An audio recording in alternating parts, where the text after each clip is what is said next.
Bom dia. Meu nome é Luiz Antônio Pereira de Souza, mais conhecido como Laps. A Larissa é uma colega da equipe aqui do IPT. Eu sou especialista em investigação geofísica de ambientes submersos. Trabalho no IPT, no Centro de Tecnologias Geoambientais, no CIRDEM, que é um grupo que trabalha com investigações, riscos e desastres naturais. Essa apresentação tem o objetivo de falar um pouco sobre a contribuição da geofísica aplicada na investigação de áreas portuárias. Claro, ao mesmo tempo, gostaria de mostrar o potencial, a capacitação do IPT hoje para atuar neste contexto. Eu gostaria de dividir basicamente a potencialidade da geofísica para contribuir nas questões portuárias em 3 tópicos. O primeiro deles é com relação ao mapeamento de superfícies submersas. Então, os métodos geofísicos disponíveis hoje no mercado, né, têm a capacidade de mapear com relativo detalhe obstáculos à navegação de uma maneira geral, né, ou obstáculos a processos de dragagem, mapeamento de detritos náuticos principalmente, né, a capacidade de mapear dutos, cabos submarinos, afloramentos rochosos, contatos litológicos, estruturas geológicas, né, na superfície de fundo.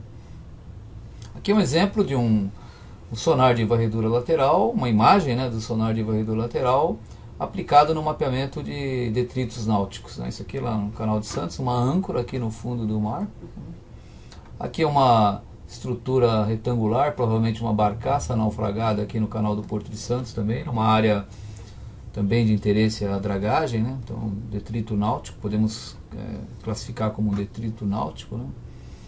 Aqui é um exemplo fora aqui do Brasil, mas eu acho interessante essa imagem, é do Lago Maracaibo, lá na Venezuela. É um lago que tem bastante atividade exploratória de petróleo, então são dezenas de dutos e cabos por todo lado. Então, uma imagem de sonar mostrando aqui dutos subaquáticos no lago, né.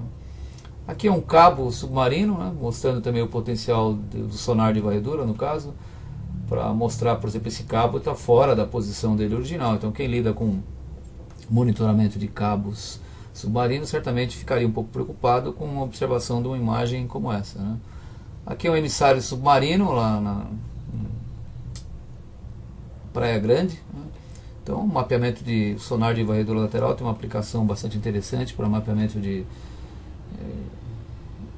emissários submarinos, né, para ver o estado de conservação, etc. Afloramentos rochosos, né. Esse aqui é um afloramento rochoso próximo no litoral norte do estado de São Paulo. Você delimita com precisão o contorno entre os contatos litológicos, né, entre a rocha e os sedimentos. Aqui é um exemplo também bastante bonito, uma imagem do sonar de varredura mostrando contatos bastante distinto, contato no caso aqui bastante distinto entre uma área bancos de areia, né, e uma área com cascalho no rio Araguaia, né. Um segundo ponto que eu acho bastante interessante, e acho que a geofísica pode contribuir muito, é na questão das lamas fluídas. Esse tema ele está em pauta no mundo todo, né? Não é só no Brasil. O Porto de Santos, inclusive, também está preocupado com isso, né? As lamas fluídas, estudá-las devidamente pode implicar no aumento do calado, né, de um determinado porto, né? O Porto de Santos está trabalhando, está investigando esse assunto, né? Esse tema, lamas fluídas, foi pauta do 17º Congresso Latino-Americano de Ciências do Mar, ocorrido agora no final do ano passado, né, em Camboriú.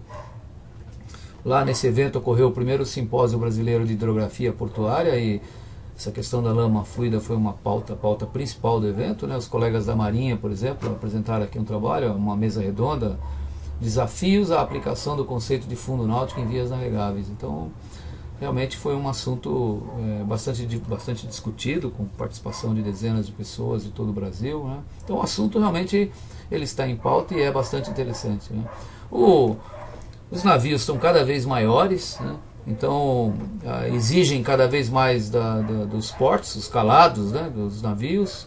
Então não é à toa que esse assunto está em pauta, quer dizer, os navios maiores se aproximam dos portos e a eventual dificuldade de esse navio ancorar no porto para descarregar é um problema, gera custos adicionais, né? Hoje em dia, no Brasil e em alguns lugares aí do mundo, as normas para autorização de um navio a se aproximar de um porto, elas estão baseadas principalmente em levantamentos com ecobatímetros de 200 kHz. Então, esse desenho ele quer mostrar aqui uma forma, idealizar na verdade um exemplo, né, de um produto de um ecobatímetro de 200 kHz. Então você imagina um navio desse que tem um calado de 14,4 metros, né? Se você tiver um dado originado de um ecobatímetro de 200 kHz, mostrando que o fundo está a 14 metros, um navio como esse ele não seria autorizado a aportar num determinado porto, né? Porque, claro, o calado dele é maior que a profundidade da coluna d'água na área portuária, então ele não pode chegar no porto, né? Agora, um levantamento com ecobatímetro de 38 kHz, 33 kHz ou 24 kHz, né, com uma frequência menor, então a frequência menor do ecobatímetro pode eventualmente, ou normalmente, aliás, faz com que o sinal penetre um pouco na coluna sedimentar. Então, se for uma lama fluida, por exemplo, você pode, a partir de um levantamento com 33 kHz, perceber que você tem o seu fundo duro, na verdade, está a 15,1 metros e não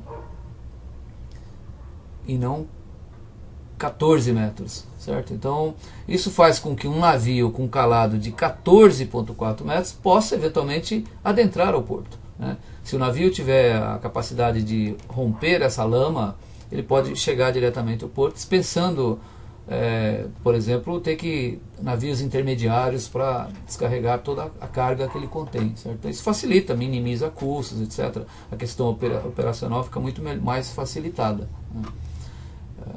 Aqui é um exemplo de um perfil de 200 kHz no Porto de Santos, né? Aqui no mesmo Porto de Santos, é o mesmo perfil com 38 kHz. Nesse exemplo aqui, a gente percebe claramente uma diferença de 3,34 metros entre o fundo, água, lama, e o fundo da lama, a lama fluida, fundo mais duro, tá? Então, existe uma camada de lama aqui fluida que, eventualmente, um navio pode adentrar essa lama, pode adentrar o porto rompendo essa lama, né? Então é um exemplo aqui do Porto de Santos, tá? Esse aqui também é um registro do Porto de Santos, só que é com uma fonte acústica diferente, que é o CHIRP, 2,8 kHz, mostrando aqui, ó, nesse registro você vê essa linha aqui, é o contato da água com a lama fluida, e aqui o fundo mais duro, mais resistente do canal do Porto de Santos, tá? Então aqui também tem uma coluna de lama de 3, 4 metros de espessura, tá? Então, o IPT tem tido a oportunidade de trabalhar com várias empresas, universidades nesse tema. Aqui é um exemplo de um trabalho recente, que foi feito agora em fevereiro, lá no Porto de Tubarão, em Vitória, numa parceria aí com a Universidade Federal do Espírito Santo. O professor Alex Bastos, da universidade, ele tem estudado esse assunto com os alunos dele, e também junto com o pessoal da Federal do Rio de Janeiro, o grupo da professora Suzana Bison, que lida justamente com essa questão da lama, né? Então nós fizemos um levantamento, fizemos vários perfis sísmicos usando todo o espectro aí de frequências disponíveis, né? E esse aqui é um exemplo de um produto, né, mostrando aqui também em amarelinho ali uma camada de lama aqui do fundo desse canal de navegação aqui do Porto de Tubarão, que é usado pela Vale, né? Então, essa camada de lama, ela realmente pode vir a ser útil. Aliás, na Europa tem vários portos na Bélgica, Holanda, tal, que estão estudando isso com bastante detalhe, monitoram o movimento dessas lamas fluidas o tempo todo, porque pequenas diferenças de 1 metro, 50 centímetros, às vezes são suficientes para viabilizar o navio chegar no seu destino final, aportar e descarregar toda a sua carga. Claro que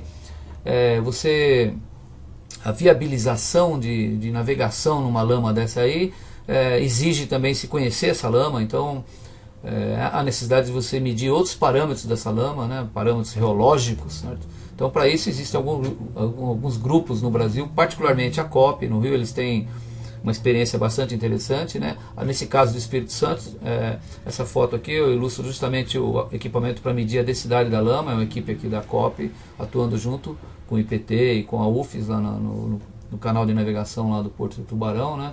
Justamente medindo a densidade. Então é interessante correlacionar medidas de densidade com os produtos acústicos, né? Dos sub-bottom profiles, dos ecobatímetros, etc. A análise conjunta disso é que vai caracterizar o porto de uma forma favorável ou não à liberação, por exemplo, da navegação nessas áreas críticas, né, onde 51 metros, às vezes a mais no calado, viabiliza a aproximação do porto. Terceiro ponto que eu acho importante, que a geofísica contribui bastante com a questão portuária, ainda na questão do mapeamento de subsuperfície, é a determinação da espessura da coluna sedimentar ou da profundidade do embasamento rochoso. Se você estiver trabalhando num projeto, por exemplo, de um túnel submerso, como é o caso inclusive do Porto de Santos, né, o projeto do Porto do túnel Santos Guarujá, ou um projeto de implantação de cabos submarinos, dutos, etc., você conhecer a espessura da camada sedimentar ou a profundidade do embasamento rochoso é bastante interessante. Existem vários projetos, por exemplo, no caso do Porto aí de Santos, do túnel Santos Guarujá, os engenheiros envolvidos no projeto, eles têm fornecer para eles a profundidade do embasamento rochoso é extremamente relevante, porque o túnel, ele não pretende, a construção do túnel não pretende escavar rocha, é um túnel preparado para ser instalado em material sedimentar. Então, saber aonde ocorre o embasamento rochoso, a que profundidade ele se encontra, é uma informação fundamental para o desenvolvimento de um projeto de um túnel, no caso, esse modelo que vai ser implantado nos Santos Guarujá. Então, o mapeamento de superfícies submersas em termos de espessura da coluna sedimentar é bastante interessante. Aqui um exemplo de um registro de boomer, né, mostrando isso aqui é lá no litoral norte de São Paulo, mostrando o contorno do embasamento rochoso. Tá?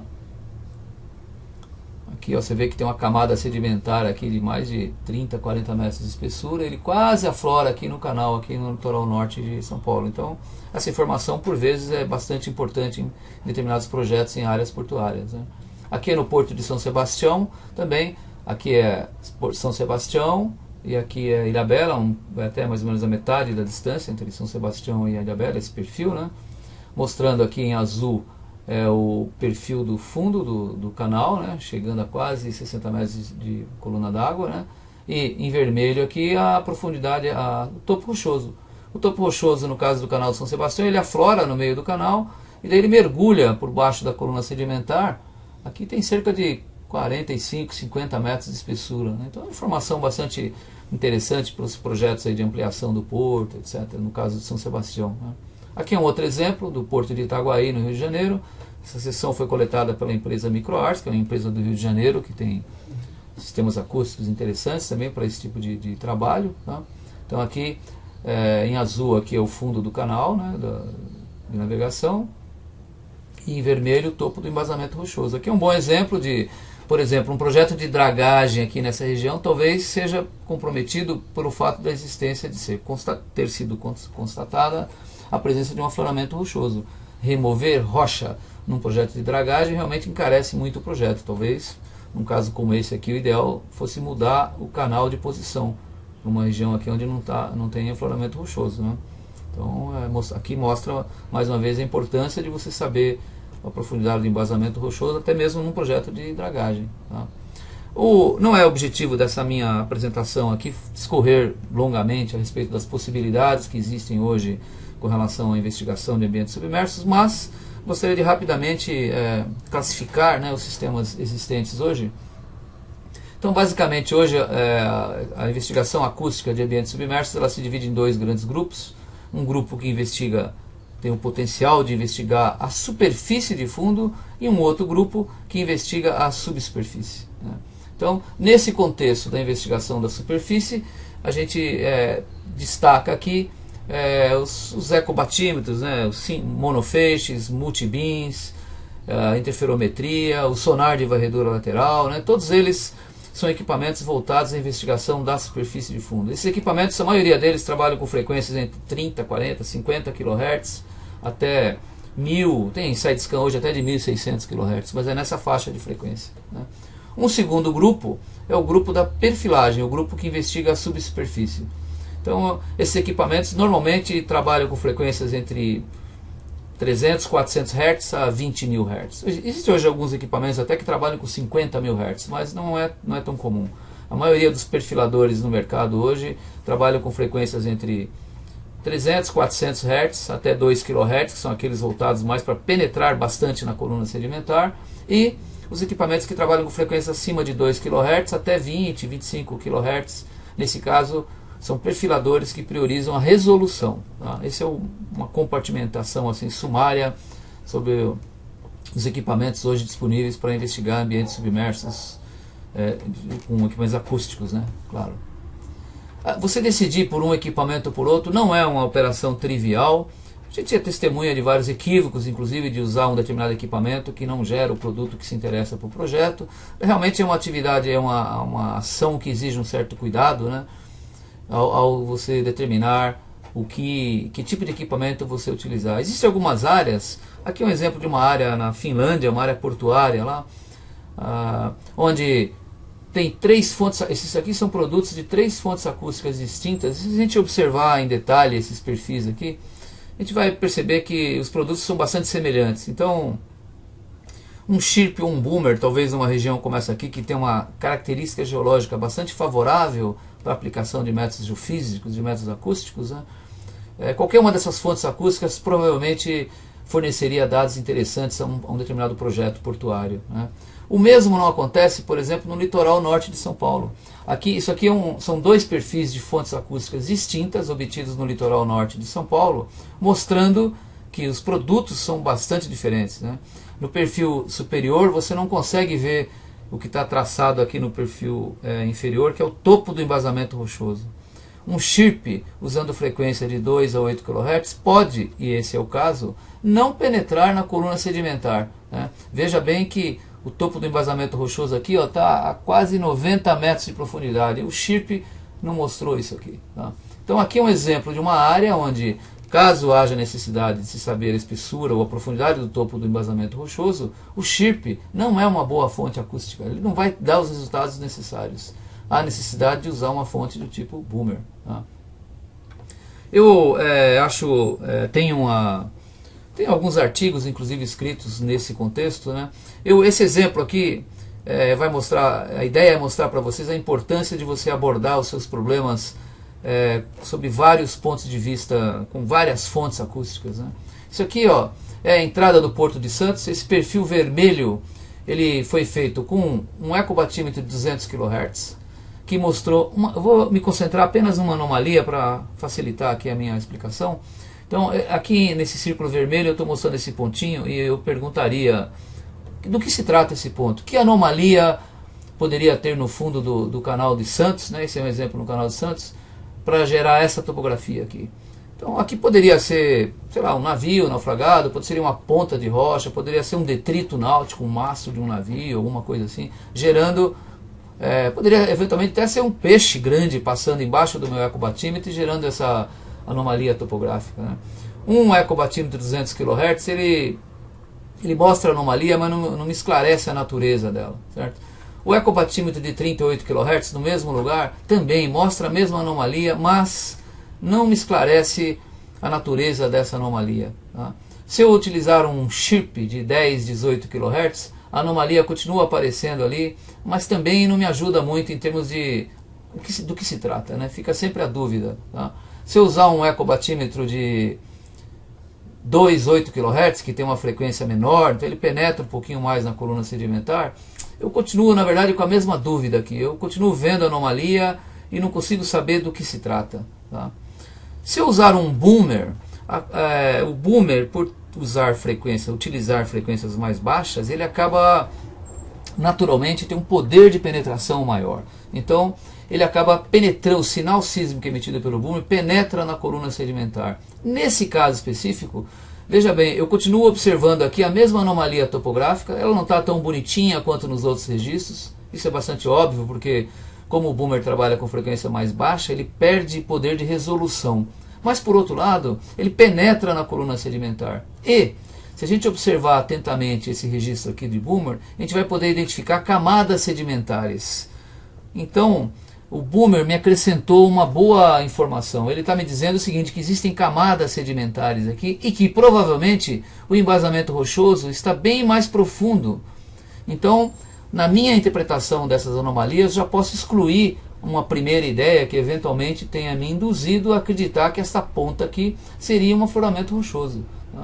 Não pode ser, porque existem camadas sedimentares aqui. O embasamento rochoso provavelmente está bem mais profundo. Ou seja, até este momento eu usei 5 fontes acústicas, certo? Um monofeixe com 2 frequências, 2 chirps e um boomer, e acabei não chegando a uma grande conclusão.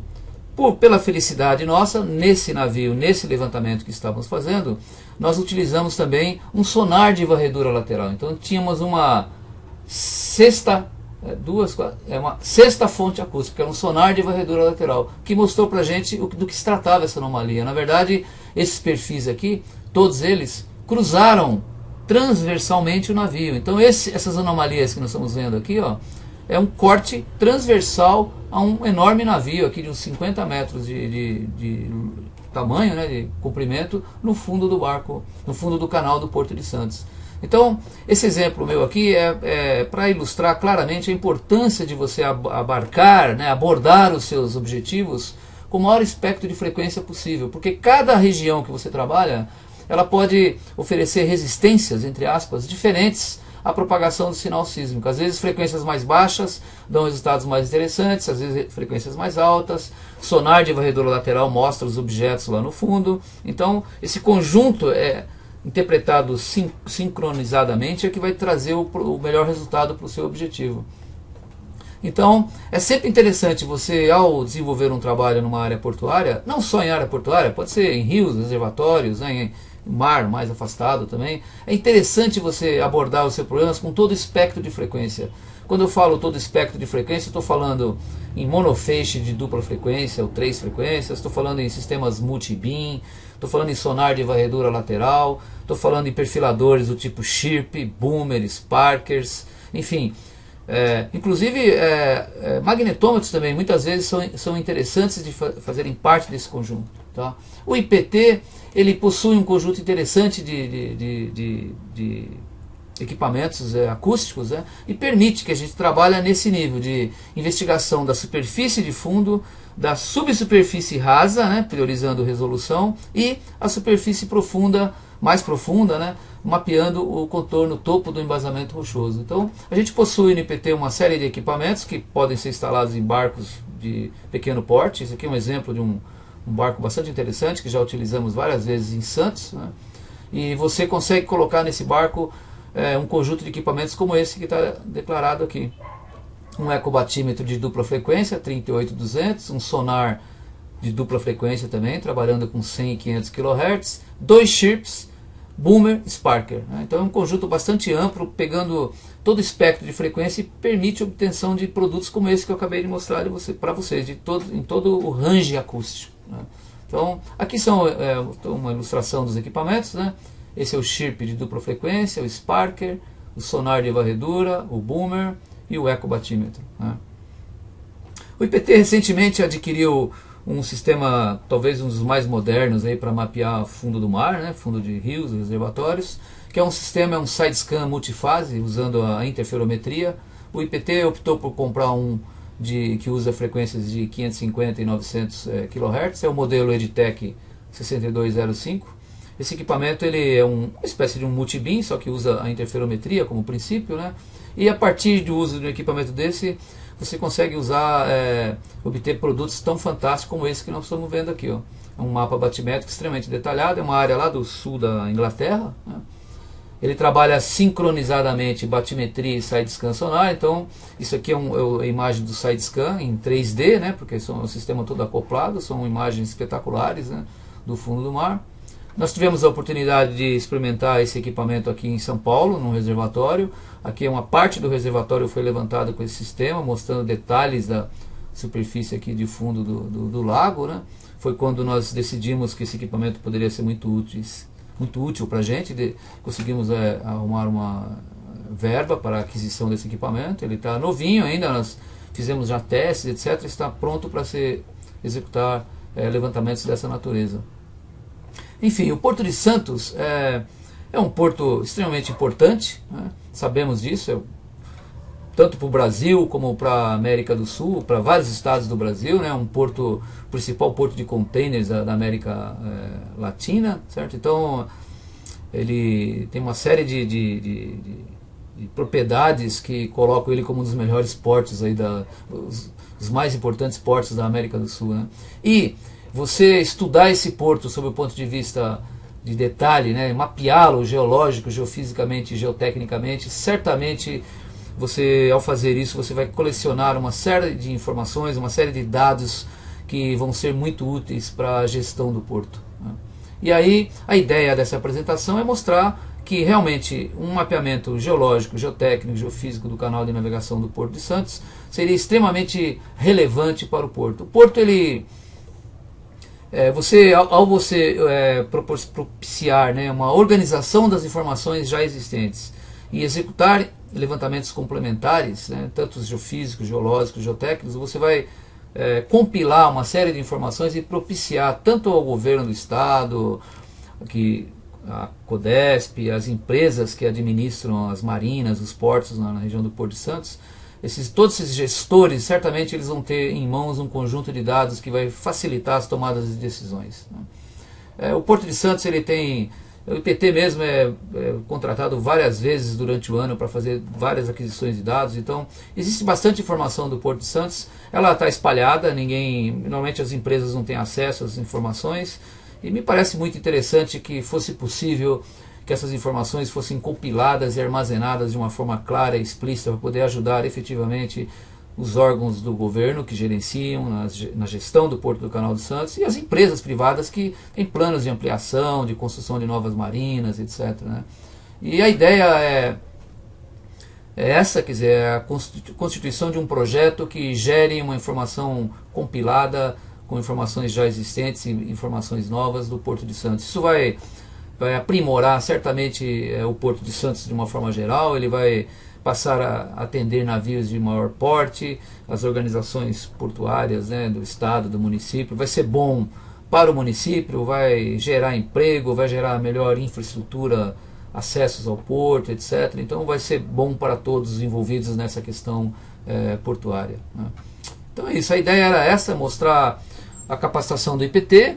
E é claro, um projeto dessa natureza ele tem que ser desenvolvido em parceria com outras entidades. Então existem, por exemplo, a COP, que já tem uma tradição nessas medição das propriedades de lama, etc. É interessante estar envolvidos num projeto desse. O próprio Instituto Oceanográfico, que também tem bastante experiência, tem infraestrutura, etc.